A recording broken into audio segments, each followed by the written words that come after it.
Hi guys, today I'm going to talk about carboxylic acids with its derivatives. So let's get started. A carboxylic acid is a molecule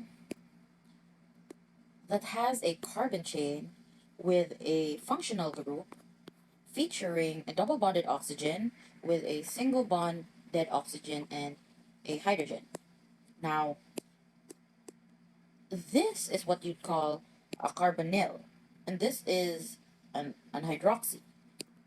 But this isn't a alcohol because this is considered a carboxylic acid.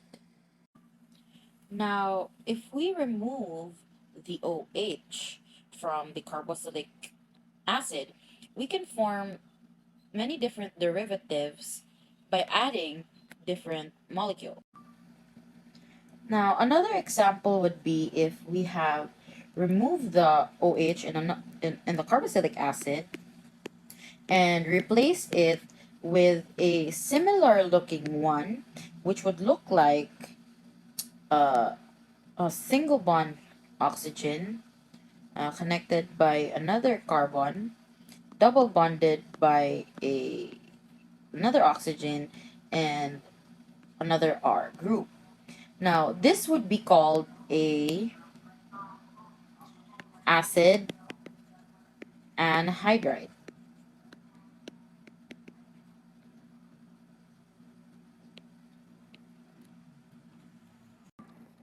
Now, it would be an acid anhydride because technically for a carboxylic acid, it would look like here would have to have an H and here another OH. But since it's an anhydride, we've since removed those. So an acid anhydride is an acid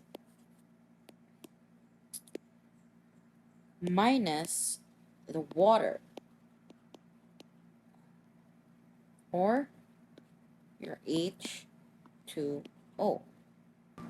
Now another common derivative would be if I had removed the OH and turned the carboxylic into a different group.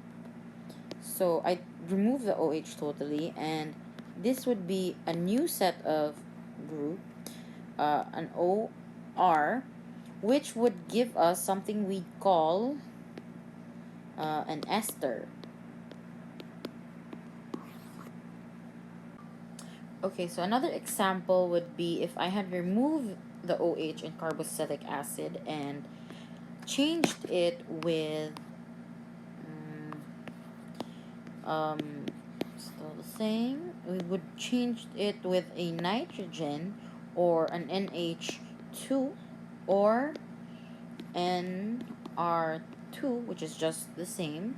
We would have something that we'd call a amide or amide.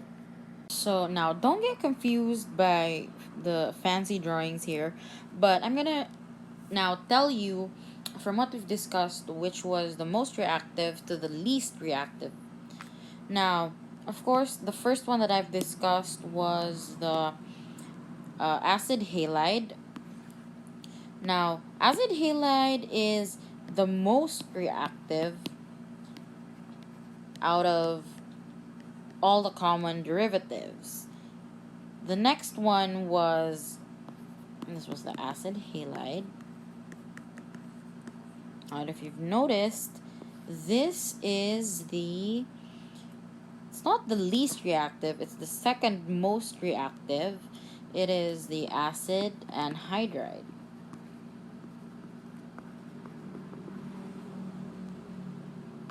Second most. Now, what we have here is our ester. And our ester is the third most reactive. And we have lastly our amide or amide. And our amide or amide is our least reactive out of the four that I've discussed so far.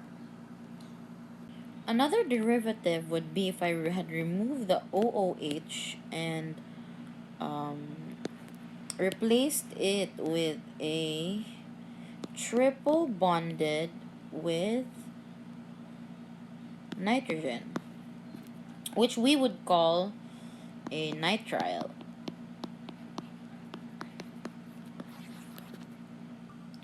Another derivative is this. This is what you'd call a lactone. This is what you'd call a lactone. Notice how this looks like an ester if you do this and remove this part. It looked like an ester only in a cyclic version. So another derivative most people get confused by is this form. Now this is what we call a lactam. Now this lactam is considered an amide. Why is it considered an amide? It's because if you'd it's a cyclic amide technically, but if you'd remove this part and move it here and not make it cyclic, it would still look like an amide because of this, because of our NH. And you'd also notice that if you'd remember that N needs 3 bonds, so N needs 3 bonds, got there, and this. So even though it would still be an amide. Now this is another derivative that a lot of people get confused by.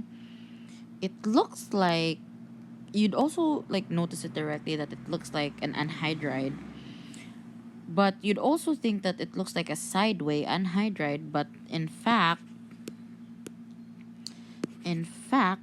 it is a cyclic anhydride.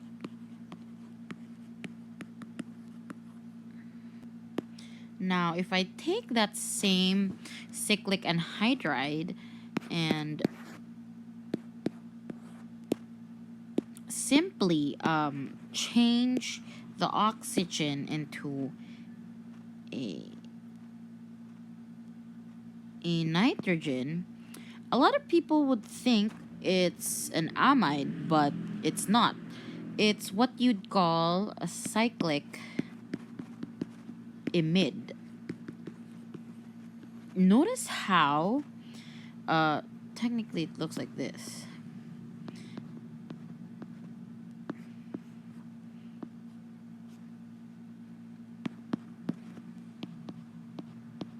Mm. So, acid halide. Acid halide, also known as acyl halide, is an organic compound derived from carboxylic acids by replacing the hydroxyl group with the halide group. So, this is the carboxylic acid formula. This is this is the hydroxyl group, the OH. If we replace it with a halogen atom, it will form an acid halide. So like I said, acid halide contains halogen atoms like fluorine, chlorine, bromine, or iodine. So the general formula of acid halide is RCOX. So how do we name acid halides? In naming acid halides, we need to remember three key steps. The first one is name the corresponding carboxylic acid. The second is remove the ic acid ending and replace it with YL ending instead. And the third is follow it with the name of the halogen with an ide ending. So let's take a look at this example. So this is the formula. This contains two carbons and it is single bond, so it's an alkane. So name the corresponding carboxylic, it would be ethane. So if this is a carboxylic acid, we would call it ethanoic acid. But then this is an acid halide. So we should remove the ic acid ending and replace it with YL. So remove the ic acid ending and replace with YL. So it would now become ethanoyl. And the third is follow it with the name of the halogen with an "ide" ending. So this is the halogen. So it is chlorine. So chlorine, we should remove the INE and replace it with the IDE. So it would now become chloride. So ethanol plus chloride would be ethanoyl chloride, and that is the name of this formula. Our carboxylic acid is a carbon chain with a functional group. Carbon chain is represented by the letter R, and a functional group featuring a carbon double bond with oxygen and another oxygen with a hydrogen. This portion here, the C double bond O, is called carbonyl, and this portion here is a hydroxy, but it is not an alcohol because together they form a functional group called the carboxylic acid. So if we remove the OH here and replace it with a different group, we get a derivative of a carboxylic acid. You can refer the derivative with the use of the letter Y to represent the new group that gives you the specific type of derivative. And so, if we replace the OH here with what looks like another carboxylic acid without the hydrogen, we'll just have this portion here, the RC double bond O with an oxygen, carbon double bond with O, and another R group. We get the acid anhydride, or simply anhydride. And so, next derivative, if we replace the OH with a completely different O and another R group, then we get what we call an ester. So how do we get the anhydride derivative and the ester derivative? First, the anhydride derivative. To go from a carboxylic acid to an acid anhydride, we need to make an acid halide. We can form acid halide from carboxylic acid. Carboxylic acid reacted to what we call SOCl2, which makes the OH leaving from the group and bring us a source of chlorine. And this is what we call the acid halide. And to make an acid anhydride, you simply need to react the acid halide with a carboxylate or a negative carboxylic acid, which will kick out the chlorine.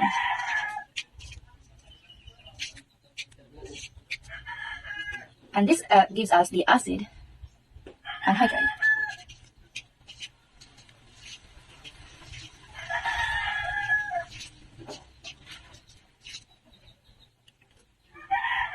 Next, to go into an ester from a carboxylic acid, we just need a lot of water, or a water with an acid catalyst, to form an ester. And to go back from ester to a carboxylic acid, we just need a lot of alcohol solution with an acid catalyst. To go from the carboxylic acid to the amide, we react this in ammonia, but it doesn't stop there. Another way to make any of the derivatives, especially if you're stuck on an exam synthesis question and you don't remember the exact conditions, best way to do it, go from the carboxylic acid to the acid halide. Make sure you know the SOCl2, and then just take the red portion, the derivative portion, react it with the acid halide, and you're good to go. If you react the acid halide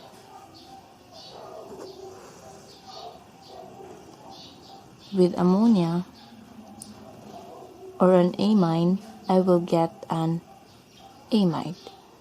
Ammonia would give us just the NH2 amide, but amine will give us a substituted amide, which would be NRH or NR2.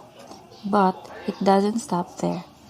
Anytime you want to make something more reactive, the less reactive group will get you there. This means the anhydride will react something with ammonia to give me the amide, and so will the ester.